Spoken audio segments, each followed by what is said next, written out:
topics and opinions expressed in the following show are solely those of the hosts and their guests and not those of W4CY Radio, its employees, or affiliates. We make no recommendations or endorsements for radio show programs, services, or products mentioned on air or on our web. No liability, explicit or implied, shall be extended to W4CY Radio or its employees or affiliates. Any questions or comments should be directed to those show hosts. Thank you for choosing W4CY Radio.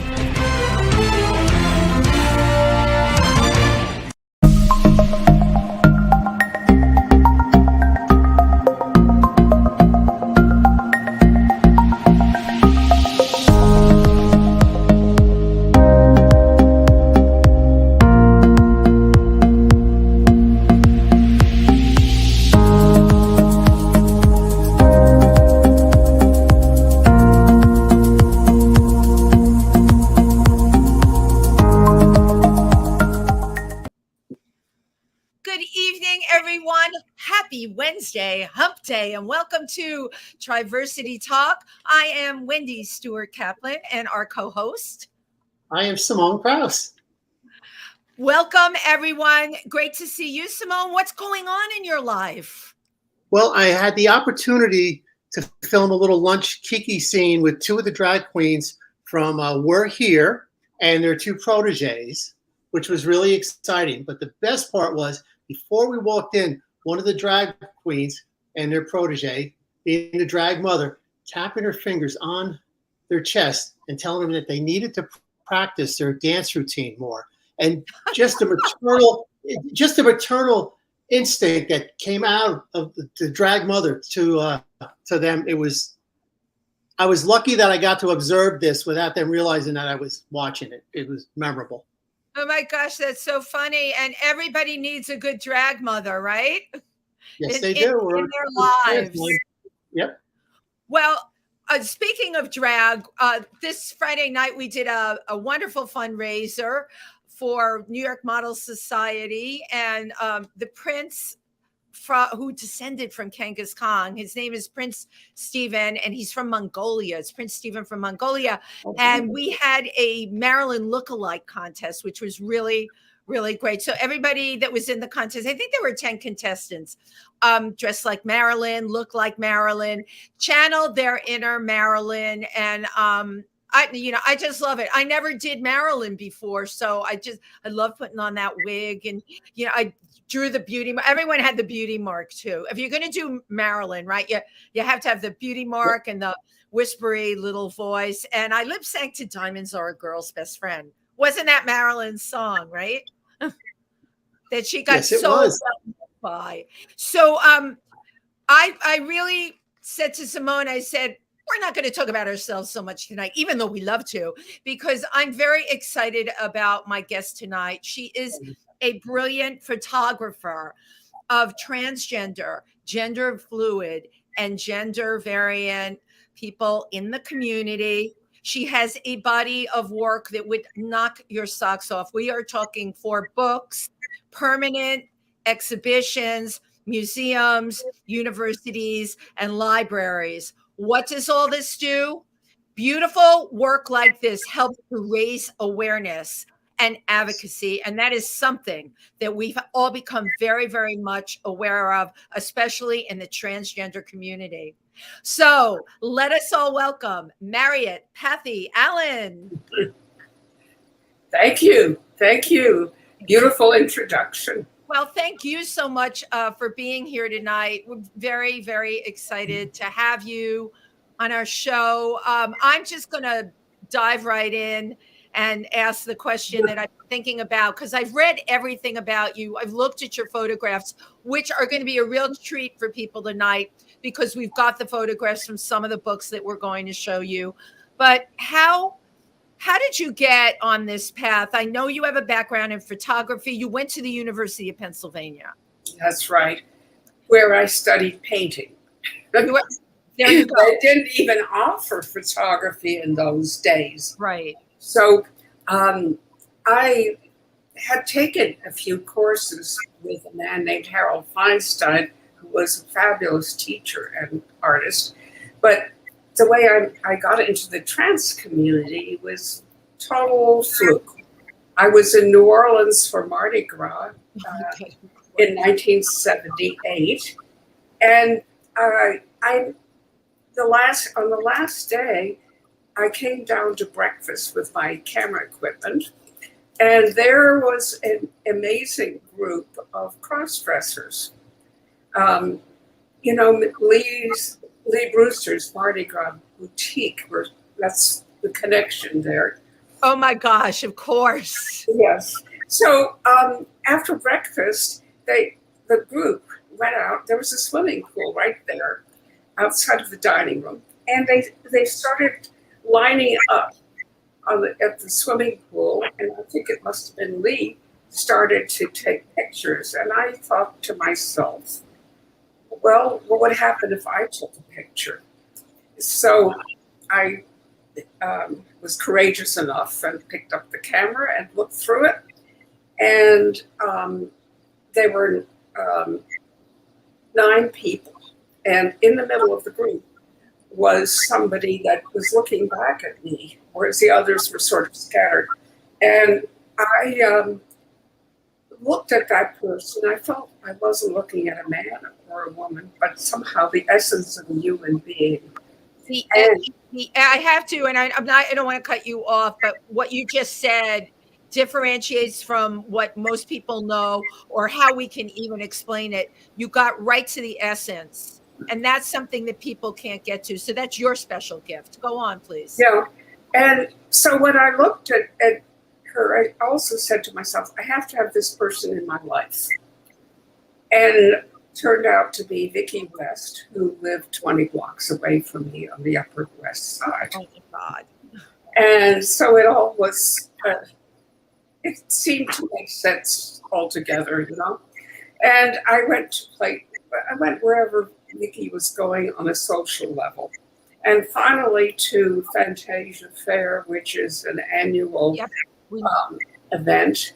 And that's where it really all came to place. I became the official photographer there, and I gradually went to more conferences, met more and more people, met people out of conferences. I mean, it was a joy. It was very exciting. I learned so much, not just as a human being, but also as a photographer, because it became a job that I happily jumped into, photographing trans people. Primarily it was cross-dressers in those days. Right. There were so many photographic things I had to learn. Would you like me to keep going on this? Your story is quite amazing. So this would have brought you then ultimately to your first book. Am I correct? That's right. That was made in the 80s. It took me, it came out in 89, right before 90, just at the last minute. And it was such a story finding a publisher. I went through 50 publishers to finally get one. It would happen every time. There would be an editor who liked it, but the marketing division would say, no, it's not going to make any money. They would say, what are we going to do with this? I'm sure we have no idea what to do with this. Although there's one company, and I know you would know it too, that would go out on a limb for that. And it's flying out of my head right now. And I'm going back to the 80s because they would publish books like that. And I can't remember the name of it. It'll come to you also. But it was, especially in the late 80s, a hard market. And also, I'm going to backtrack a little because the terminology we used back then, right? Tranny, cross-dresser, the terminologies were very raw and very different, right, from now, because no one knew how to, quote unquote, categorize back then. Well, the word transvestite was very common. And the idea was, cross-dresser was the word that was considered respectable. Right. It's really a direct translation from the Latin. But calling somebody a cross-dresser was considered very good. It was acceptable and appreciated. tranny or other word it was not. Right. And so definitely derogative in those days, certainly, because I came out of the club scene. I had friends that had transitioned already in our 20s. Okay. Yeah. And the word tranny was very derogatory. It always referred to the girls that worked like on the West Side Highway. Right. That sold the cars. It referred to people that were quote unquote tranny chasers. So it's a very different time when you started doing this photography. It was. And, you know, one reason I wanted to show you a range of my work is because most people, I think, in this day and age seem to be only interested in the very early 80s or the 80s because it seems exotic to them. Okay. But one thing I wanted to say is that I have continued steadily till now. I mean, so I wanted to show you sort of more of a range of my work than the earliest material. And maybe that's not as interesting to people. I don't know. I think whatever you're going to show us is interesting. And I think that is the perfect segue. One, if you can get Mariette's pictures ready, that would be great. I mean, your range is amazing. Whoops. The bottom is cut off. She's cut off. There. Okay. There. Thanks, Juan. You fixed it. Good. So this is the cover of Transformations, my first book.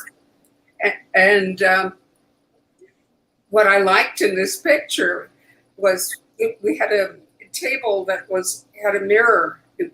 And so Sherry is reflected in the mirror. It's like a tarot card to me, because if you turn it upside down, you see quite a masculine looking person. But with Sherry, with it this way, you see a very feminine person. And so I enjoyed that. Well, we're going to continue. Next. Okay, this is one of my all-time classics, I guess. This is Felicity, who lived in Brooklyn, and she's in her living room. The photograph on the wall is of Felicity as a little boy with his mother. And the picture was hidden in the attic. You know, that's the way they dressed little boys then. It wasn't anything unusual. But as a teenager, Felicity came upon this picture, and it brought back to her memories of what it was like to wear a dress, and the wind blowing the dress around, and the pleasure that she felt. And that's when she started cross-dressing. Very interesting from that time. Wow. Yeah. Next. Oh my goodness, look at you all. That's so funny. I've seen both of you plus the picture. Well, this is Paula and daughter Rachel. It's a beautiful picture. Thank you. I love it myself. And I noticed afterwards that it's in the form of a heart. It's in the shape of a heart, which was appropriate. Yeah. Anyway, I'm not going to, okay, let me dwell on this for a second. One of the things that I wanted to accomplish in my work was to include partners of trans people and children, if possible, and under the best of circumstances, photograph them at home in their own environment, and to find essence, yes, as you said before. So I felt extraordinarily lucky. Paula wrote me a letter, and she asked, do all of the cross-dressers in your book have to be straight? And I said, absolutely not, because she was divorced and was interested in men at the time. So next. Oh, This is Valerie, photographed on the dunes in Provincetown. We had been doing a sort of playful fashion shoot, and it started to get cold in the afternoon. I often like to photograph people when it's cold because it creates a certain intimacy. So this is Valerie at the end of a long day of shooting, and she had grown up with a father who had tuberculosis and never touched her. And when I saw this picture, wow. when she held it, it was like she was holding it. She was like a little girl holding a teddy bear for warmth and for love. Okay, next. Beautiful. Wow. So these are 3 of the pictures in my dye transfer portfolio, which is available for purchase. Brian. This picture is the cover of my second book, which is called The Gender Frontier. And this is Kiwi, who graced the cover. And in that book, I wanted to expand beyond cross-dressers. Not that I wasn't photographing other people during that time, but the focus of the book was cross-dressers. So in the Gender Frontier, I wanted to include the political movement, which was developing very well at that point, youth who were getting involved in all of it, and female to male that I hadn't covered at all. So Gender Frontier is kind of full of different kinds of images. Wow. And Kiwi represented a group. She went to NYU and she had friends at other campuses. And they call themselves the fluids. The fluids, as in gender. The fluids. Yes, as if they were a music group or something. And right. The gender fluids. When was this picture done? When was this image done? In the, I guess, maybe the '90s. In the 90s, because like now, the most common used terminology from most of my friends who are in their 20s, or it is gender fluid. Okay, and that's just everybody refers to themselves in this community as that. That's interesting. I had no idea in the 90s that people were using fluid. Well, Kiwi was a real leader. And first of all, that she would choose the name Kiwi. Right. I love that. None of her friends had so-called regular names. And she was, I'm saying she. I don't have to say she, but I certainly can't say he. And they or them is too difficult for me at the moment. So Kiwi, it's cool, I hope. Okay, let's go on. So, and I've worked on a number of films, and this is one of the best experiences I had. This is Carissa and Maxwell. They are a double cross couple. Okay. Yeah. So male to female and female to male. Exactly. Got it. And they were a very loving couple. And as you see, their dog was embarrassed and was walking up. But I didn't walk up. But anyway, I wanted to bring them in, first of all, because of the diversity and because they were wonderful people. I enjoyed a lot of time with them. So it's a beautiful, sensitive photograph. Thank you. Yeah, I mean, what do you do when the people are lovely and wonderful? You try to do your best for them. But you have to have a certain way of seeing and a kind of empathy that many people, you can be a brilliant photographer and not have that empathy. And when you shoot people, you objectify them. The people that you shoot, there is such an authenticity and a love that comes from the actual image. It's beautiful. Well, thank you. That's what I mean. My feeling right from the beginning was that I was on their side. Yeah. And that I was maybe more than an ally. I became an activist with them as well. Absolutely. Yeah, I love that it's black and white. It really kind of really grabs it. Mm-hmm. Well, I'm sorry to disappoint you. Most of the rest of the pictures are going to be in color, but I used to photograph in both black and white and color, and then sort of choose what I like. So next picture, please. Thank you. This is just one picture to represent the political activity in the 90s and the beginning of the 2000s, I would say, up to maybe 2010, where a lot of the activity was very direct. This is at the Gay Pride Parade, where I think it was 2005, there was a big fight going on between the gay and the transgender community. Absolutely. Over drag queens. Where do they deserve to march? Where should they march? Are they to be considered just gay, or are they to be considered gender variant? But this has nothing to do with that. This is about the murder of Brandon Tina. Yeah, I remember that. Wow. But what this is about to me is also about chess, depictions of chess.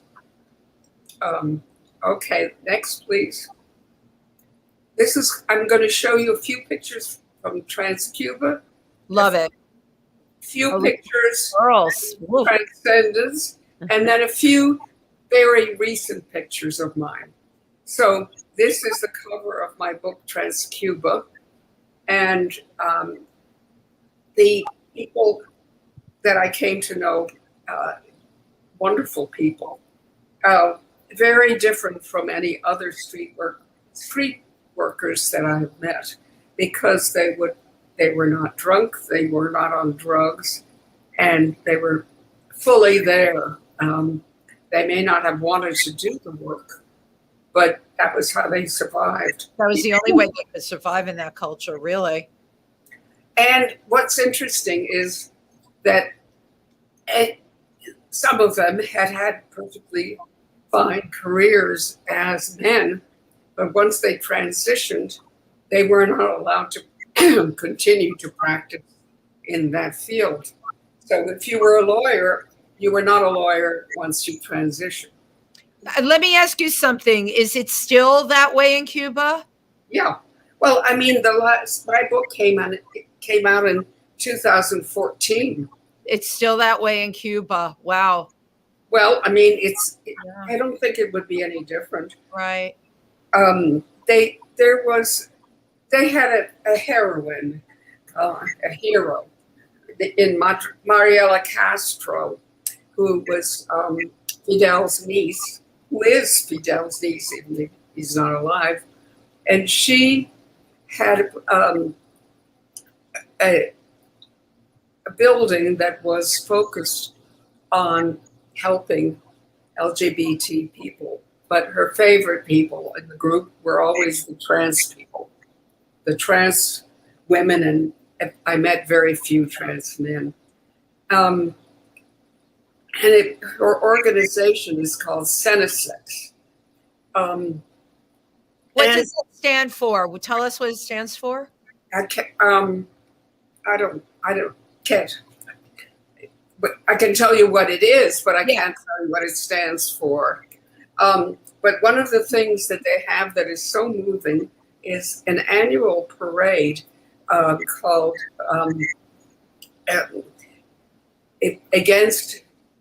it's the week against homophobia and transphobia. Wow. And there are cultural events for the whole week in different parts of Cuba, and everybody in wherever it is participates. I mean, from little kids to grandmothers to anybody, and there's music and dancing and sculpture and art, and it's fabulous. We don't have anything like that for Gay Pride. No, we absolutely don't. We have lots and lots of parties, but nothing so, culturally oriented. I mean, and that's partly through Mariella, who, I mean, I can't tell you how much I am impressed by her and appreciate her, and everybody else too. She's Castro's niece, you said? Yes. Amazing. Her father was president at the time, Raul Castro, and she was in charge of cultural affairs in Cuba, and she was a sexologist, and she loved I felt like she and I were on the same trajectory. Right. So next picture, please. This is Nomi and her boyfriend from that time. And Nomi managed to finish high school, which is a big feat when you're trans in Cuba, because not only do the other students, but the teacher make fun of you. And so Nomi managed to finish high school, and she had a grandmother who kept telling her she had to learn English. And Nomi really did. I mean, she was my translator most of the time. Wow. And a wonderful person.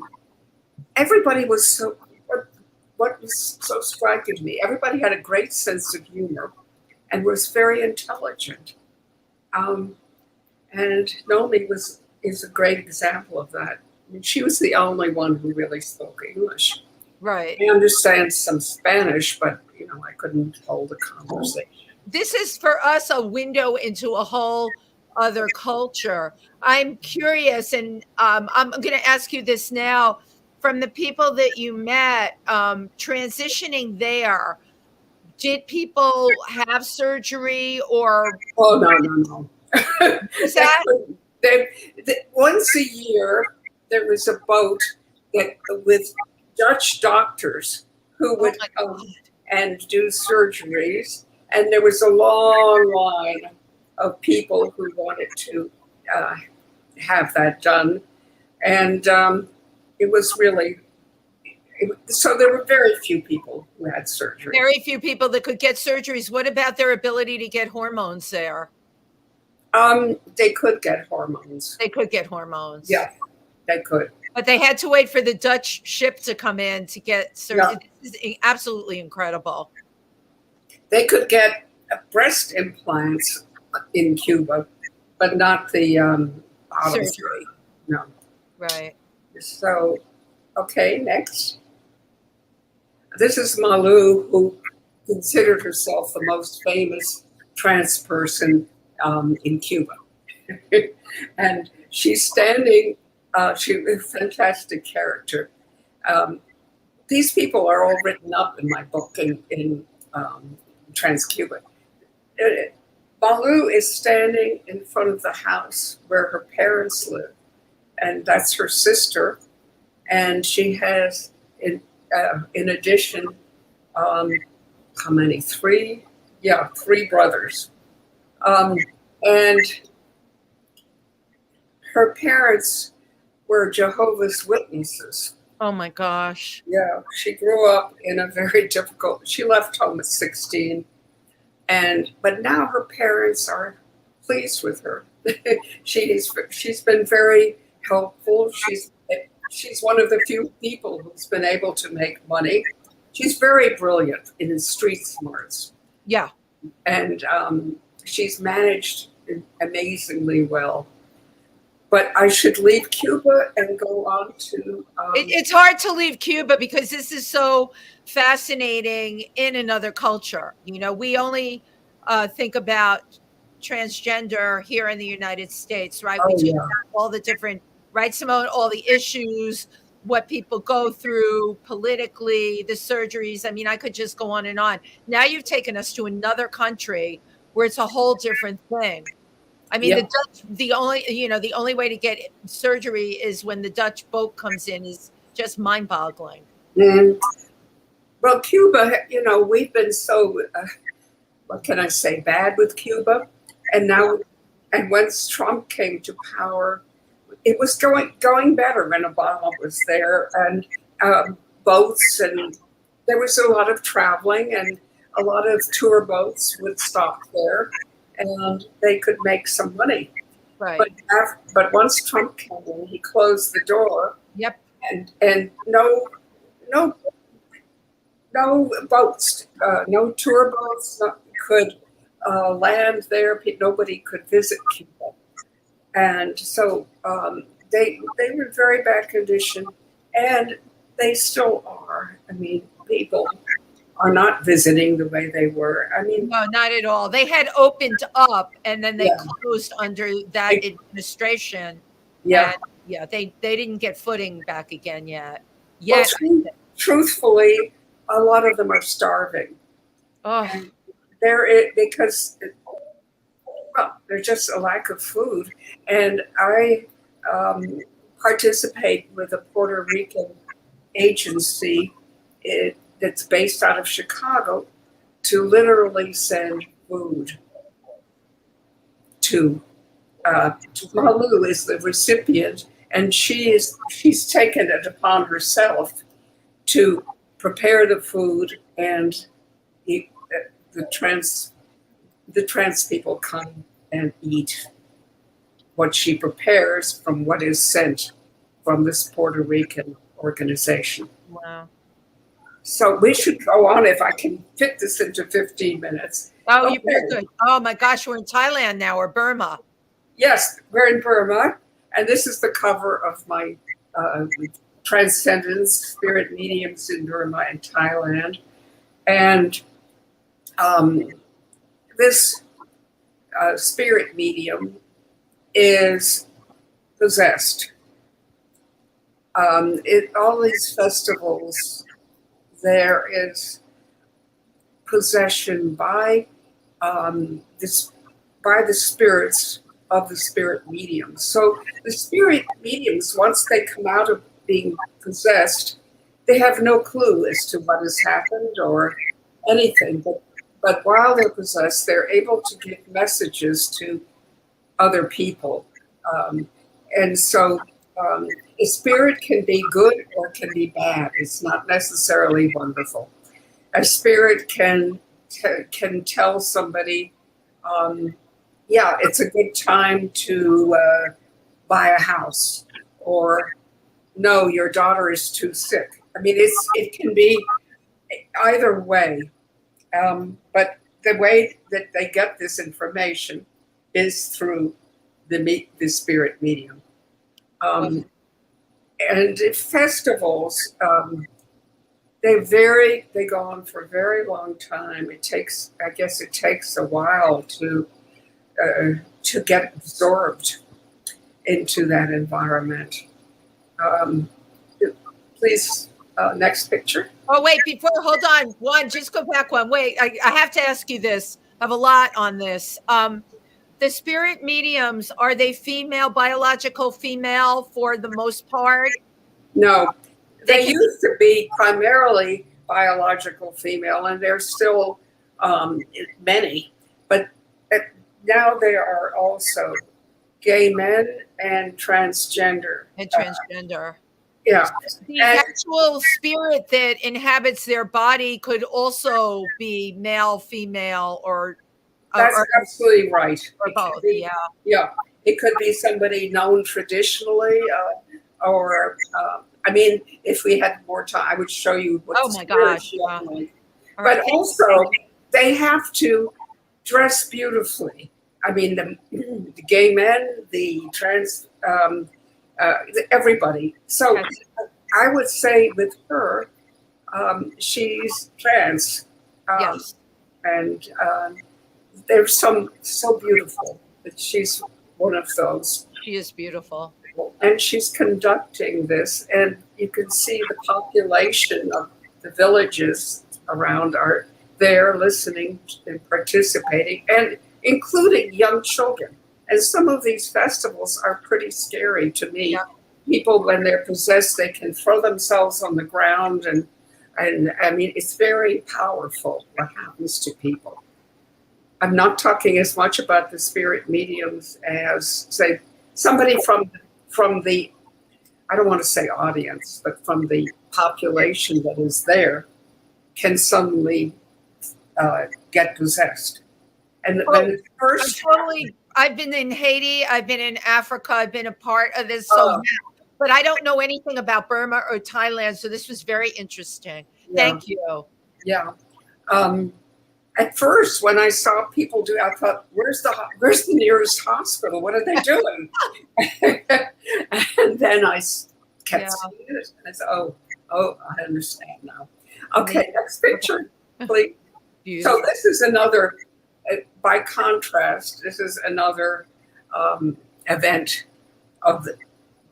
Now the money that you see hanging from her. Offerings. They are for the spirits. Yeah, offerings. Yeah. On the other hand, I suspect that that's how the spirit mediums survive, because they have to survive somehow. Right. The spaces where these rituals take place are beautiful and wonderfully decorated. The artistry was. I mean, the fabrics, everything was so amazing to me. I loved it. Okay, next. So this is in Thailand, and this is an example of somebody who has just gotten possessed. They have usually a long piece of fabric attached to the ceiling that you can hang on to when it's very powerful. And that's what's happening to this person. I focus on the festivals and the events because in showing you here, I do have quite a few pictures also of regular life.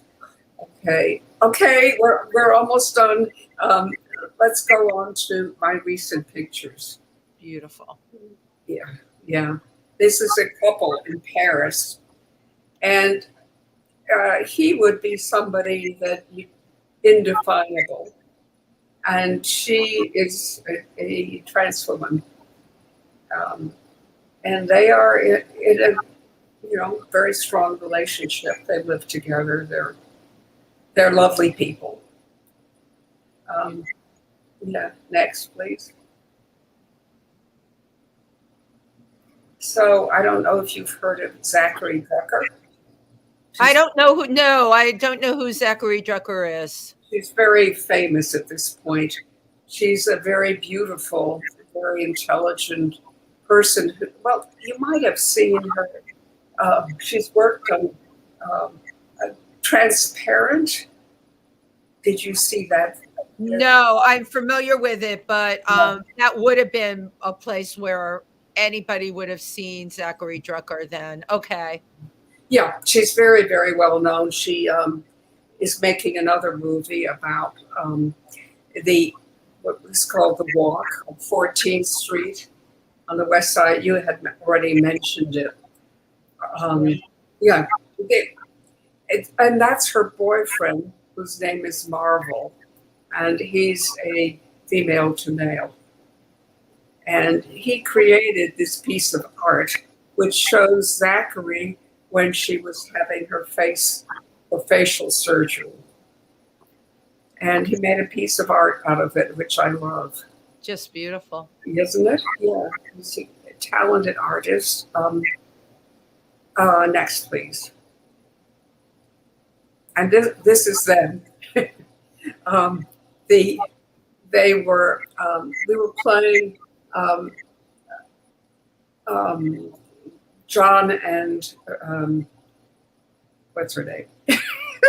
Is John Lennon and Yoko Ono. Yes, I lost her name for her. I got it for you. Thank you.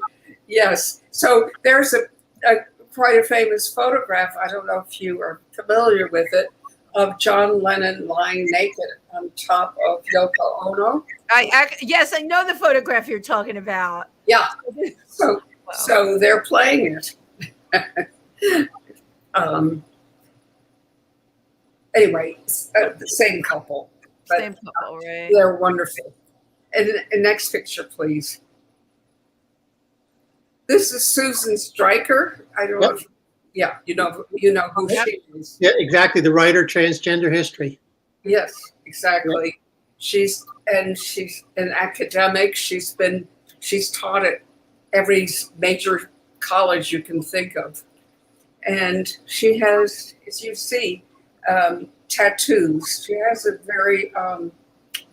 she has tattoos in many places, and I wanted to make sure I got it in with this is the backdrop in her home. And she's very politically radical, and I don't know if you can say radical anymore, but she's very political. She's political, yeah. Yeah. No, I meant the word radical. It almost sounds stupid now. But anyway. A beautiful woman with the soul of the devil. The poster's amazing. Frankenstein created women. Yeah. Okay, next.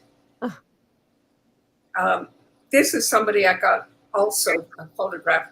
These are all from the last year or so that I'm still alive and working.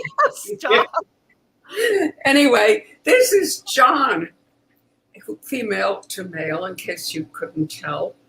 And he works as a librarian, and every day he likes the cold water. He goes swimming in this sort of private beach where it's mostly gay men who swim there. Anyway, he was recommended to me by to get to know him by Jameson Green, who you must have heard of, I've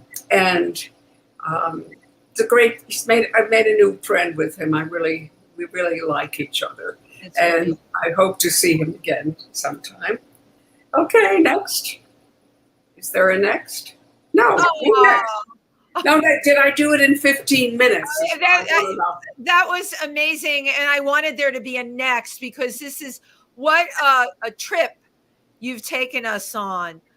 So this is what's been going through my head through the whole thing, because you've been doing this for decades. Yes, I have. From when you started to now, what has changed within your process and the people that you're shooting? That's a biggie, Mariette, but yes, it's enormous.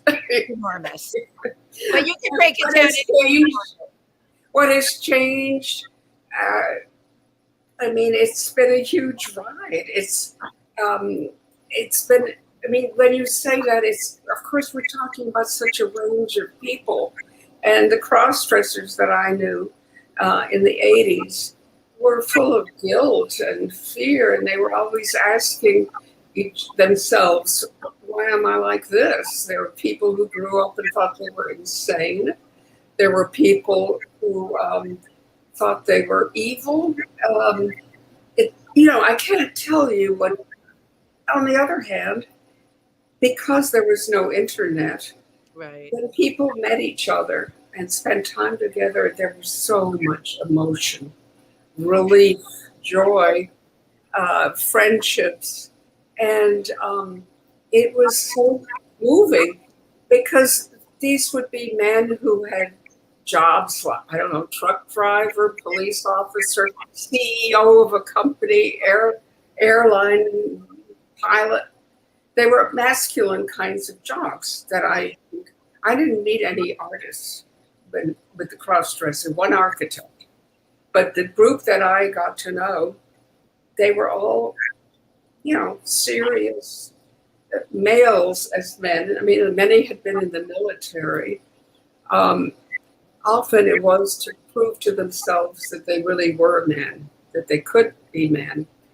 Most of them were married and had children. Mostly, I always looked for wives that were available to participate and that I could speak to about it.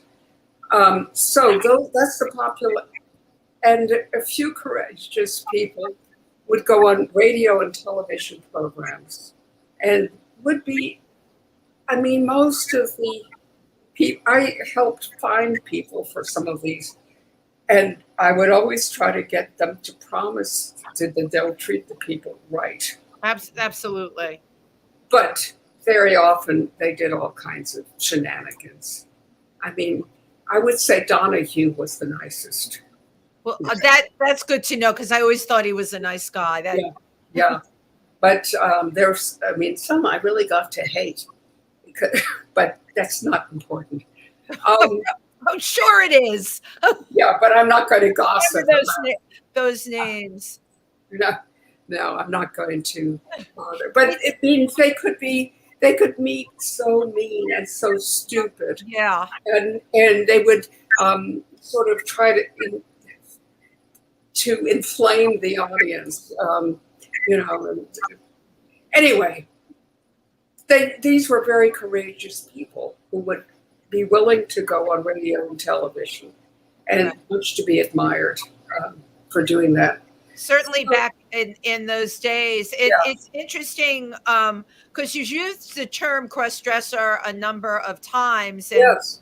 And in the 80s, that was a term that we heard a lot. This is what, from my experience, and Simone can back me up on this, we've learned the spectrum, right? The spectrum is now huge.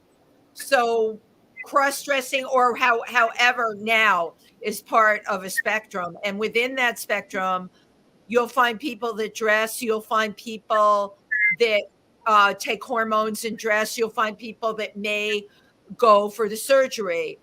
And in that, it's become, this is a very brave new world we're in right now. All of those males, the very males that you talked about, you know, in the military and wives and kids, I personally know a lot of them now. They're friends, and a lot of them were and are late transitions, which is a whole other subject. Different. It's a whole other ballgame. This definitely is a brave new world we've entered into, and certainly with your photography, my God, the sky is absolutely the limit to raise awareness and open up minds out there. That is my goal. I mean, I've always, you know how I feel about it. I felt like I'm a vessel through which certain information comes through. So, you know, I have this opportunity, and I guess this skill that allows me to give it, you know, to give back in a way that maybe not everybody else is privileged to have. But as, were you going to say something, Simone? No, yeah, I was just going to say, because there's a very large community of late-stage transitioners, which I'm one of, that is really kind of like an underrepresented and unknown part of the community. Yeah, we hear mostly about youth these days, and for good reasons. I mean, the colleges and universities and everybody has a gender studies program, right? And everybody wants to take those programs. The truth is, I mean, it's very exciting to people. I think gender variance is, I mean, to me, it is, and it always has been. And I think it is the wave of the future, frankly. Well, you've got two people here that completely agree with you. Yeah.